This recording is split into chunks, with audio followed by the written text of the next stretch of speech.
In today's video, I'm going to teach you how to add burn effects in CapCut. Burn effects are a great way to add warmth, drama, and a cinematic glow to your footage. Think of them like those vintage film flashes or light leaks that sweep across the frame, adding energy and mood. I'll walk you through the process from opening CapCut to applying the effect so it looks intentional and polished. Start by opening CapCut. Give the app a moment to load, and head into your workspace. If you're on desktop, you'll see your timeline at the bottom. On mobile, your tools sit along the lower toolbar. The layout may look slightly different across devices, but the steps are the same. Next, add your video. Import the clip you want to enhance and place it on the timeline. Make sure the clip is selected so any changes you make apply to the right piece of media. If you need to trim a bit off the beginning or end to time your effect perfectly, you can do that now. It helps the effect land exactly where you want it. Now, click on Effects. In CapCut, you may see categories like Video Effects, Body Effects, or Trending.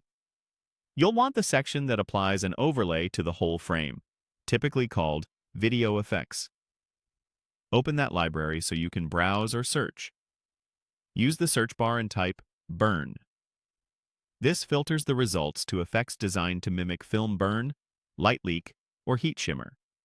Depending on the version you're using, you might see options with varying colors, directions, and intensities.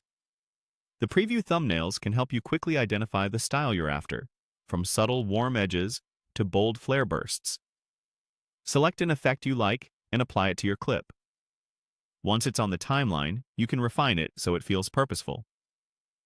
Drag the edges of the effect layer to control when it starts and ends, matching key moments in your video like transitions, beats, or scene changes.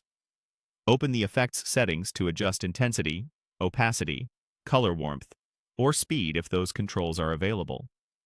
Lower intensity and partial opacity often look more cinematic, while higher values create a stylized music video vibe. If there's a blend or overlay option, try modes that soften the effect, so it integrates naturally rather than sitting on top of your footage. Play back your clip to preview the timing and look. If the burn feels too heavy, dial it back. If it's too subtle, nudge the intensity up or extend the duration.